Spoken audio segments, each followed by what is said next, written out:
नमस्कार साथियों, जैसे कि आप सभी को पता है कि आंसर की एनटीए की आंसर की आ चुकी है और आपने अपना स्कोर चेक कर लिया होगा। अगर नहीं करा है तो इससे पहले वाला जो सेशन था उसमें मैंने एनटीए की आंसर की के बारे में आपको बताया है। एक एक क्वेश्चंस में आपको मैंने आंसर लगाए हैं, जल्दी से वो वीडियो आप देख सकते हैं। और उसके बाद अपना एक स्कोर फाइनल करने के बाद अब मन में ये रहता है कि सर हमारा अब सिलेक्शन होगा नहीं होगा, है ना। जिसने नेट क्वालिफाई करने के लिए दिया है, नेट क्वालिफाई होगा नहीं होगा, हमारा स्कोर ये है, कैटेगरी ये है ना। यूजीसी नेट जेआरएफ आपका कॉमर्स से होगा नहीं होगा, है ना। आपके असिस्टेंट प्रोफेसर पीएचडी के एडमिशन के लिए जो आपने तैयारी करी है वो आपकी सिलेक्शन होगा या नहीं होगा। हाँ जी, तो उन सब के लिए हमने एक एक्सपेक्टेड कट ऑफ निकाली है, क्योंकि अभी हमने आपके सामने ही इससे पहले वाले सेशन में पूरा पेपर देखा है ना, एनटीए का आंसर देखा है। तो हम फाइनली ये डिसीजन, मतलब एक तरह से फाइनली ये कंक्लूजन पे पहुंचे हैं कि हमारा जो पेपर है वो मॉडरेट लेवल का पेपर था, है ना। डिफिकल्ट लेवल नहीं कहेंगे, कि स्टैंडर्ड लेवल हम नहीं कहेंगे, क्योंकि यहाँ पर आपका जो आप देखेंगे ना, आप क्वेश्चंस देखेंगे तो क्वेश्चंस आप ध्यान से देखना कि मोस्टली क्वेश्चंस आपके पीवाईक्यूज पर बेस है। यानी कि अगर किसी विद्यार्थी ने सिर्फ पीवाईक्यूज करके भी तैयारी करी होगी ना, तो उसका भी पेपर बहुत अच्छा गया होगा। कमेंट्स करके भी आप बता सकते हैं कि आपको पेपर का लेवल कैसा लगा, है ना। तो मुझे जो मेरा जो एक्सपीरियंस है उस हिसाब से मैंने पेपर को जब एनालिसिस करा तो मुझे वो पेपर मॉडरेट लेवल का लगा। ठीक है, मॉडरेट टू डिफिकल्ट लेवल पे नहीं कह सकते, हाँ मॉडरेट लेवल का पेपर था। कुछ क्वेश्चन थे उसमें डिफिकल्ट थे, लेकिन मोस्टली क्वेश्चन आपके कैसे थे, औसत दर्जे के क्वेश्चन थे। ठीक है, तो और अच्छा लेंदी भी, कुछ ज़्यादा लेंदी नहीं था पेपर, है ना। हाँ, कि हालांकि क्वेश्चंस आपके मैचिंग के स्टेटमेंट्स के क्वेश्चन आए थे, है ना। तो लेंदी में भी हम कह सकते हैं कि एक लेंथ में भी एक मॉडरेट लेवल पे था पेपर। तो ओवरऑल पेपर का पूरा एनालिसिस करने के बाद जून, हाँ जी, जो हमारा दिसंबर 2024 है, उसके बाद हम एक एक्सपेक्टेड कट ऑफ बता सकते हैं। लेकिन उससे पहले देख लो, आपके पास डेटा है, दिसंबर 2023 का डेटा है आपके पास, जो हमें बताता है कि हमारा जो नेट है ना, उसका और जेआरएफ का, नेट और जेआरएफ का जो डेटा है वो आपके सामने है स्क्रीन पर, नेट और जेआरएफ का। तो यहाँ पर लगभग आपकी जो नेट है वो आपके 160 अंक आए थे इसमें। और ये जो कैटेगरी है ये अनरिजर्व कैटेगरी, मतलब जनरल कैटेगरी से है। और इसके अलावा जीआरएफ में 184 थे। ये आपके नंबर ऑफ स्टूडेंट है जो सेलेक्ट हुए हैं आपके। सेम ऐसे ही आपके ओबीसी में, ये दिसंबर 2023 की बात हो रही है। उस टाइम पेपर जो था आपका एक डिफिकल्ट लेवल, स्टैंडर्ड लेवल का आपका पेपर एग्जाम हुआ था दिसंबर 2023 में। तो वो उसकी कट ऑफ देखो आप, है ना। फिर हम अब 2024 जून वाला जो री एग्जाम हुआ है, और एक 2025 में जो अभी एग्जाम हुआ है, सॉरी 2024 दिसंबर में जो एग्जाम हुआ है, उसके ऊपर हम पहुंचेंगे। तो दो डेटा का हम एनालिसिस कर रहे हैं। तो यहाँ पे देखो, ओबीसी में आपकी जो कट ऑफ गई है वो 142 है, और आपके जीआरएफ में कितनी है, 170 है। ईडब्ल्यूएस में आपकी 148 है और यहाँ पर 174 है। और एससी एसटी की अगर बात करें तो 136, 134 और 162 और 152। ठीक है, ये हमारी क्या रही है, कट ऑफ रही है। यहाँ पे देखो आपकी इस तरह से कट ऑफ रही है। ठीक है, तो ये हमारी दिसंबर 2023 की कट ऑफ है। अभी हम देखें अगर यूजीसी नेट जून 2024 की, क्योंकि यहाँ पे आपका कई शिफ्ट में आपका एग्जाम हुआ था, तो आपका रिजल्ट किस में है, परसेंटाइल में आपको दिया हुआ है। ये नंबर ऑफ स्टूडेंट है ना, हाँ, जिन्होंने जीआरएफ क्वालिफाई करा है, ये नेट क्वालिफाई करा है, और ये पीएचडी एंट्रेंस के लिए जिन्होंने टेस्ट दिया था, ये वो क्वालिफिकेशन की वो लिस्ट है कट ऑफ की। ठीक है, नंबर ऑफ स्टूडेंट। अब आता है हमारा यूजीसी नेट दिसंबर 2024, है ना। हाँ, क्योंकि ये देखो एक्सपेक्टेड हमें एक आइडिया होना चाहिए कि हमारा जो स्कोर है, कि हमको लग रहा है कि हम सेफ है या नहीं है। क्योंकि अगर आपको लग रहा है कि आप सेफ नहीं है तो आप घबराएं नहीं बिल्कुल भी, क्योंकि आपकी तैयारी लगभग हो चुकी है। कुछ नंबरों से अगर नेट जीआरएफ आपका रह रहा है तो आप तैयारी में लगे। आपके पास अभी पूरा फेब है, मार्च है, अप्रैल है, मई है, और जून में भी आपको कुछ दिन मिलेंगे। तो लगभग 4.5-5 महीने आपके पास है। इतने टाइम में आपकी तैयारी बहुत बेहतर हो सकती है ना। तो निराश नहीं होना है, आपको तैयारी कंटिन्यू रखनी है। ठीक है, तो बात करें अगर अनरिजर्व कैटेगरी की हम बात करें, देखो पेपर का जो लेवल था वो मैंने आपको बताया मॉडरेट लेवल था।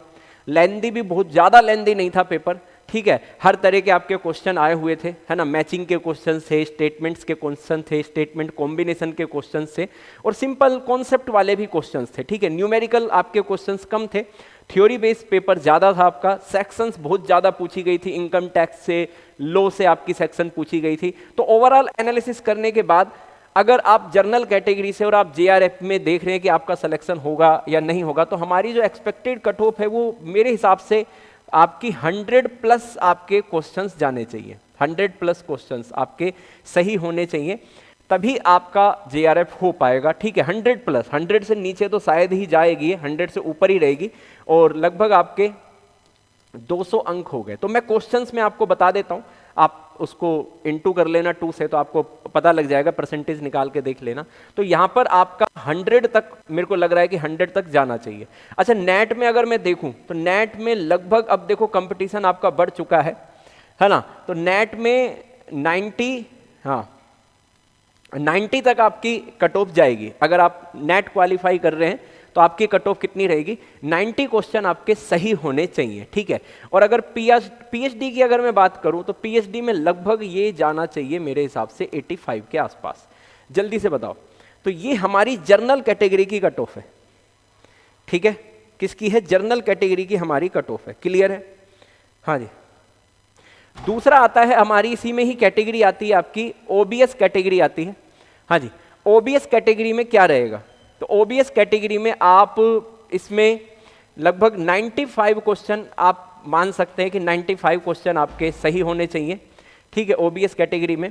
और यहाँ पर मैं लगभग ये लूँगा कि लगभग 80 क्वेश्चन आपके सही होने चाहिए, है ना, हाँ। और 80 तो नहीं, 80 से नहीं, थोड़ा सॉरी, है ना, हाँ, 85 तक आपके क्वेश्चन होने चाहिए। और यहाँ पर हम थोड़ा बहुत और आ जाते हैं तो 81 तक आपके क्वेश्चन होने चाहिए पीएचडी में, ठीक है।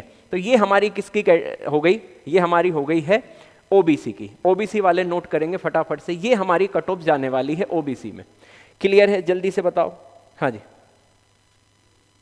अब बात करते हैं ईडब्ल्यूएस की, हाँ जी। ईडब्ल्यूएस की लगभग देखो, ईडब्ल्यूएस की कभी ओबीएस से कम रहती है, कभी इसके ज़्यादा रहती है, ज़्यादा मतलब ज़्यादा नीचे नहीं जाती है ना, हाँ। तो लगभग 92 के आसपास मान के चल लो आप, है ना, हाँ। 92 के आसपास आपका रहेगा, और यहाँ पे भी वही सेम रहता है, तो आपका लगभग 82 या 80, हाँ 82 तक ले लो आप इसमें। और यहाँ पे आपका लगभग ये रह जाएगा आपका, हाँ 79 तक, ठीक है। तो ये हमारी ईडब्ल्यूएस की रहेगी, हाँ जी। और बात करें अगर एससी एसटी की, अगर हम बात करें, हाँ जी, फटाफट से नोट करेंगे, ये हमारी कट ऑफ है किसकी, ईडब्ल्यूएस की। ईडब्ल्यूएस की कट ऑफ है ये, ठीक है, हाँ जी। अब आते हैं हम अपने एससी एसटी पे, तो लगभग ये हमारी चली जाएगी कहाँ तक, ये मान लो आप 92 से 80 तक, मेरे हिसाब से 80, हाँ जी 85 तक होना चाहिए इसका, है ना।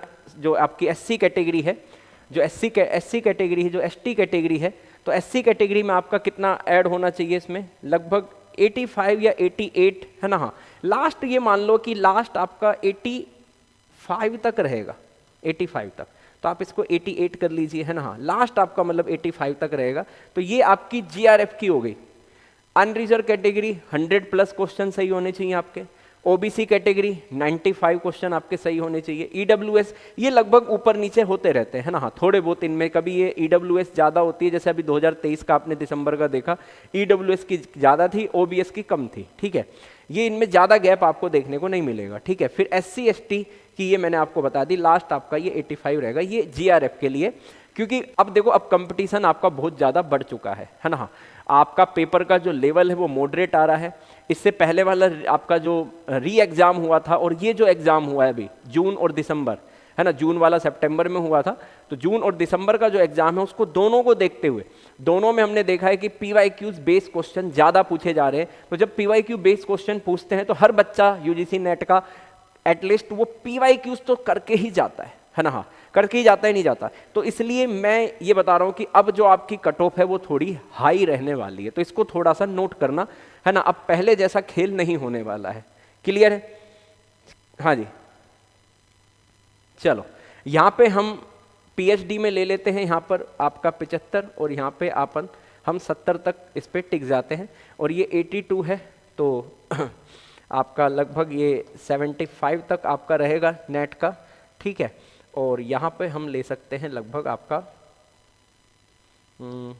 78 तक, ठीक है। हाँ, तो ये हमारी ओवरऑल ये नेट की हो गई आपकी, ये आपके पीएचडी एंट्रेंस के लिए हो गया। तो मैंने आपको तीनों है ना, नेट, जेआरएफ और पीएचडी तीनों की हमने कट ऑफ देख ली है और कैटेगरी वाइज देख ली है, ठीक है। आप भी अपना अगर कोई आपका पॉइंट ऑफ व्यू है, कोई सजेशन है, वो आप अपने कमेंट्स बॉक्स में डाल सकते हैं, है ना, कमेंट्स कर सकते हैं। और ये एक्सपेक्टेड है ना, जो हमने पेपर को एनालिसिस करा है, जो हम कंपटीशन देख रहे हैं, जो नंबर ऑफ स्टूडेंट हमारे बढ़ चुके हैं कॉमर्स में, और पेपर जो आ रहा है वो 2 अटेम्प्ट से लगातार आपके PYQs को ज़्यादा कवर कर रहा है ना, वो एरिया को, तो उस हिसाब से हमारी कट ऑफ थोड़ी हाई जाने के चांस है। अब 2 विद्यार्थी यहाँ पर होंगे, 2-3 तरह के विद्यार्थी होंगे, ध्यान दे बेटा मेरी बात पे, है ना। हाँ, सफलता सुनिश्चित है, हर वीडियो के लास्ट में मैं कहता हूँ कि सफलता सुनिश्चित है, बस आपको पढ़ते रहना है और लगातार प्रयास करना है।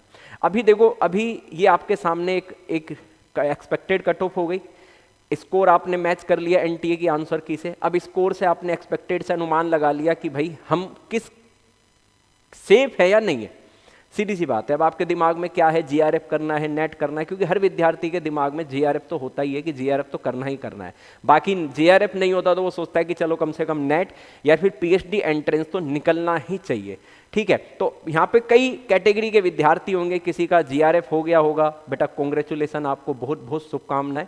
अगर आपको उत्कर्ष की टीम या हमारी तरफ से कोई भी अगर आपको डायरेक्टली या इनडायरेक्टली फायदा हो तो आप कमेंट्स बॉक्स में जरूर बताना, ठीक है। हाँ, दूसरा, अगर कुछ विद्यार्थी होंगे जिनका जीआरएफ नहीं हुआ होगा, नेट क्वालिफाई हो गया होगा, तो मैं उनसे यही कहना चाहूँगा कि देखो अब भी आपके पास लगभग 4 से 5 महीने हैं, है ना, 4 से 5 महीने हैं। अगर आप अब भी तैयारी अगर अपनी कंटिन्यू करते हैं, क्योंकि आपने तैयारी तो करी है, कुछ अंकों से, कुछ नंबरों से आप थोड़ा सा पीछे रह गए, जीआरएफ नहीं हो पाए क्वालिफाई, तो तैयारी हुई पड़ी है, बस क्या करना है, अब उसको अच्छे से रिवीजन करना है, अच्छे से उसकी टेस्ट सीरीज अच्छे से देनी है, और आपको अपनी कमियां पता लगाने की, वीक पॉइंट क्या है, आपके वीक पॉइंट को सही करने का अब समय आ गया है, उसी से जीआरएफ निकलने वाला है। और दूसरा टेस्ट सीरीज है, टेस्ट सीरीज बहुत ध्यान से, है ना, एक आप टॉपिक का टेस्ट दो, टॉपिक वाइज अगर टेस्ट अवेलेबल हो तो वो टॉपिक वाइज आप टेस्ट दो, जितने ज़्यादा आप टेस्ट दे सकते हो वो समय आपका है। ये 4-5 महीने रिवीजन और टेस्ट में आप निकालो, अपने नोट्स बनाओ अगर आपने नहीं बनाए हैं, और जीआरएफ में आपकी अब की बार रैंक आने वाली है, ध्यान रखना मेरी बात, ठीक है। दूसरा, ऐसे विद्यार्थी जिनका नेट भी क्वालिफाई नहीं हुआ है तो वो भी प्रयास करे, कंटिन्यू नेट करे, तो निराश तो होना ही नहीं है बिल्कुल भी, है ना, क्योंकि हमने कुछ ना कुछ तो यहाँ पे आके हासिल करा है ना, कम से कम हमने नॉलेज तो गेन करी ही करी है। बस उस नॉलेज को जो हमने गेन करा है उसमें कुछ हमारी कमियां रही होंगी, उसमें बस सुधार करना है। अगली जो सफलता की सीढ़ी है वो आपका इंतजार कर रही है, तो बस, है ना, ये एक्सपेक्टेड है आपके सामने जो भी है। अब इसके बाद आपका रिजल्ट आ जाएगा कुछ टाइम में, है ना, तो आप अगर वेट करना चाहते हैं तो आप थोड़ा और वेट कर लीजिए। अगर आपको लग रहा है कि नहीं सर हम सेफ है तो ऑल द बेस्ट, है ना, भूलना मत ना तो उत्कर्ष को ना योगेश सर को, है ना, कमेंट्स करके जरूर बताना आपका पेपर कैसा हुआ। हमने जो आपको यूट्यूब पे एप्लीकेशन पे तैयारी कराई, तो प्लीज़ जरूर आप अपनी फीडबैक जरूर देना।